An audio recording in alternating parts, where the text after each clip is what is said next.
Ontario's Economic Development Minister Vic Fedeli. Let's turn now to the federal government for its response. Liberal MP for Windsor-Tecumseh, Irek Kusmierczyk, is here. You also serve, Mr. Kusmierczyk, as Parliamentary Secretary to the Minister of Employment. Thanks for being here. I appreciate you making the time. Look, the minister made a pretty salient argument there in that the province has made its deal with the company on the basis of what a state can offer. It's up to the federal government to secure a deal with the company on the basis of what the federal government can offer. And the feds have offered to match, it seems through the conversations in the budget, what the IRA would offer the same company in the United States.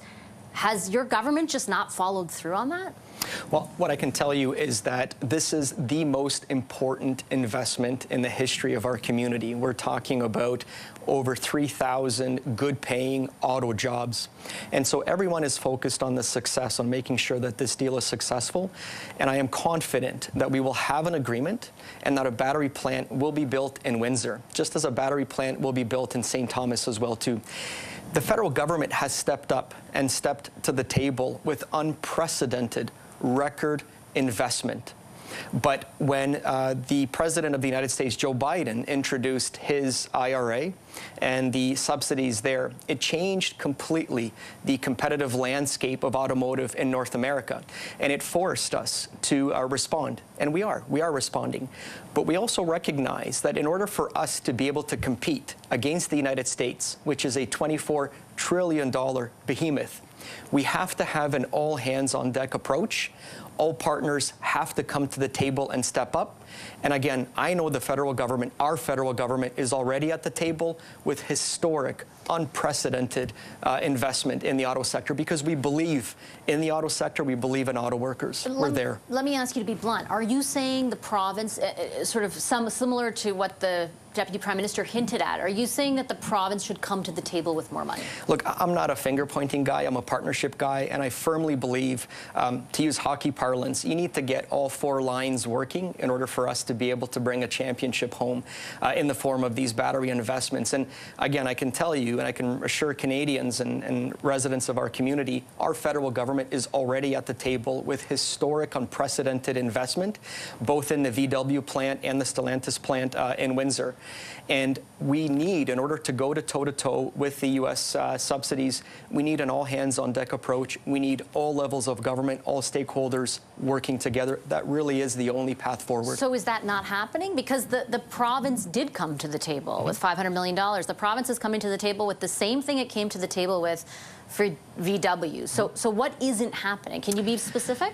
Well, so I was there last March in Windsor when we announced the battery plant, and all the stakeholders, all the partners were there. It was an incredibly positive, obviously, day. The province was there, the federal government, the city of Windsor, Stellantis, Unifor, and we had an agreement then. But what changed since that time is the introduction across the border in the U.S. of the IRA and those subsidies, and they completely changed the landscape, the competitive landscape, and we had to respond. And our federal government is responding, but we also recognize that, again, we can't just simply have one level of government going toe-to-toe with the U.S. federal subsidies. We need an all-partnership, all-hands-on-deck approach to be able to meet this. But respectfully, in the U.S., it's not Joe Biden saying, hey, Michigan, you've got to chip in and help me subsidize these companies in order to incentivize their growth here and if they decide to come here. It's the federal government. Why should all of a sudden provinces now be on the hook for something the federal government decided to do in its budget? The federal government laid out as a plan to go toe-to-toe with these incentives. Why is that now on the provinces? Well, at the end of the day, we have to ask ourselves, do we want battery plant in Windsor and St. Thomas to anchor what we're trying to do here, which is create an entirely new industry, an entirely new connected supply chain, from minerals from our mines to the electric batteries to the electric vehicles that are going to be assembled? Do we want to do that? Do we want to build that entire ecosystem here in Canada? The federal government is saying absolutely we do. Canada wants to lead and is poised to be a leader in the transition to electric vehicles.